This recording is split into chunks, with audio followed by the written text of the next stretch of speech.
Again, looking to Jesus clearly implies directions I am not to look.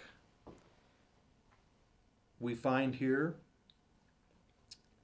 another command: look to Jesus and not the vastness of the need that may lie before us. That's similar to what we've looked at before, the obstacles. But there are times when Jesus gives us a command and he knows exactly what he plans on doing and how to meet the need. But all we see is the vastness of the need. We don't see the supply of the need. The vastness is overwhelming. We have a good illustration, actually two good illustrations during the ministry of Jesus with the disciples.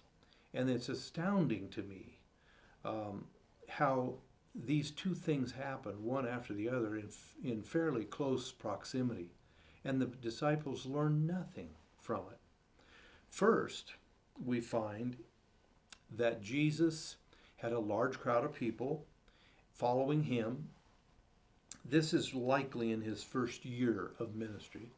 And he preached to them and spoke to them and healed their sick and so forth. And meanwhile, the day began to grow short and the sun began to sink in the sky.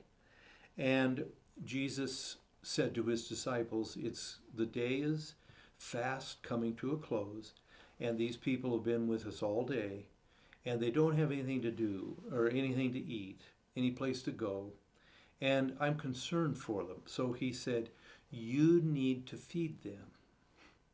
Well, the disciples' first response was, what? We don't have anything to feed them with. Send them into surrounding cities. Let them go, go to McDonald's or something, but we can't help them. They looked at the vastness of the need, and even though it was Jesus himself that said, you feed them, they immediately discounted the commandment. They knew that, and they didn't verbalize this, but in their minds, essentially, they were saying, Jesus does not know what he's doing. He doesn't get it. He's out of it. He doesn't realize how many people are here, and we have no resources at all. What in the world is he doing telling us to feed these people? So they were correcting God. And Jesus just said, well, what do you have? That's interesting. I know you don't have enough, but what have you got? Well, they took stock and they came up with 5 little rolls, really like dinner rolls. 5 little dinner rolls, 5 loaves of bread, and 2 small fish. Jesus said, well, tell everybody to sit down in groups, around 50 apiece. So they all did. And then he says, you give those loaves and those fish to me. That's another key thing. So they did. They delivered into his hands that pitiful little small lunch. And he prayed and he blessed it. And then it said he began to break it and he began to give it to the disciples, who in turn gave it to the people. And it just kept going until finally everyone had eaten all that they wanted. I'm sure many had seconds. And even after that, he said, now, gather up the scraps that are left. 12 full big baskets were gathered up of what was left over. And it says the men only who were fed, not counting children and their wives, were 5,000. 5,000 people were fed. That is one of, when you look at it, one of the most marvelous miracles Jesus performed. Now, I don't know for sure.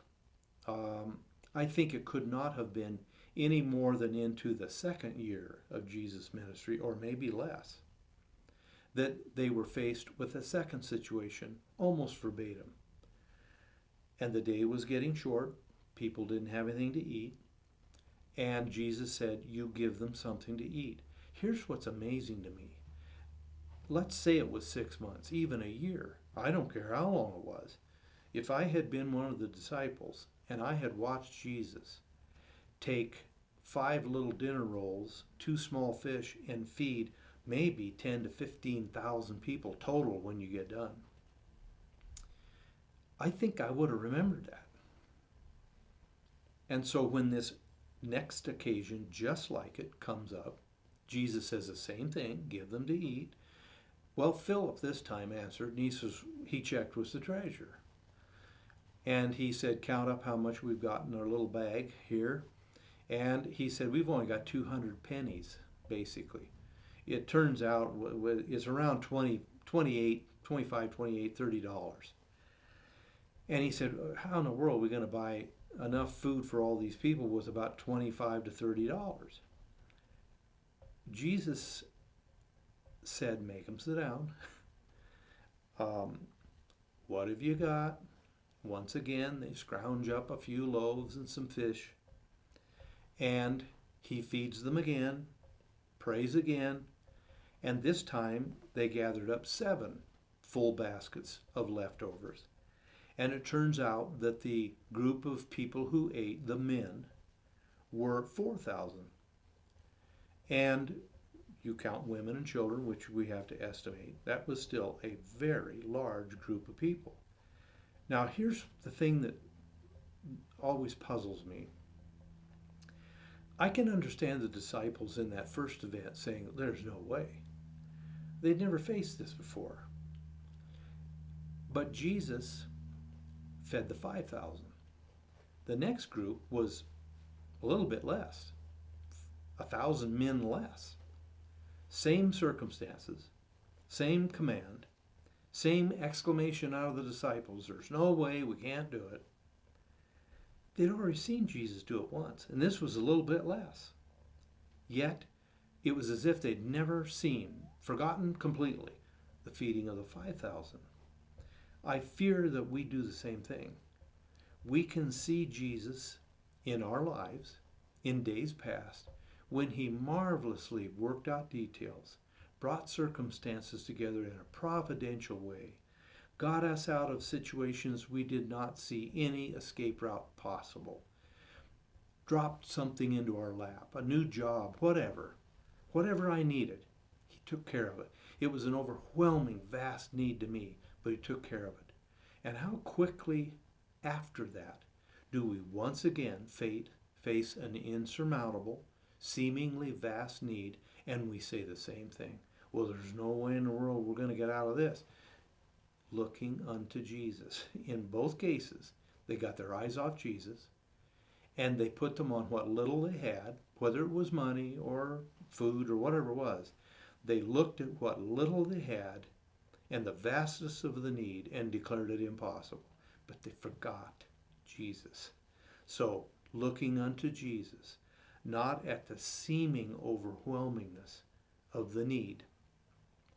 Jesus said, with men, this is impossible, but not with God. For with God, all things shall be possible. Father in heaven, again, you see a place where we easily can look at the need and declare it simply unmeetable. No hope. And we forget how many times you have solved problems for us and delivered us from situations in the past. Please help us, Lord, to not have that kind of default position of taking our eyes off of Jesus, but to trust you and keep before us. You're the only one that we need, because with you is all victory, all supply, all strength. Help us remember that. In your good name, amen.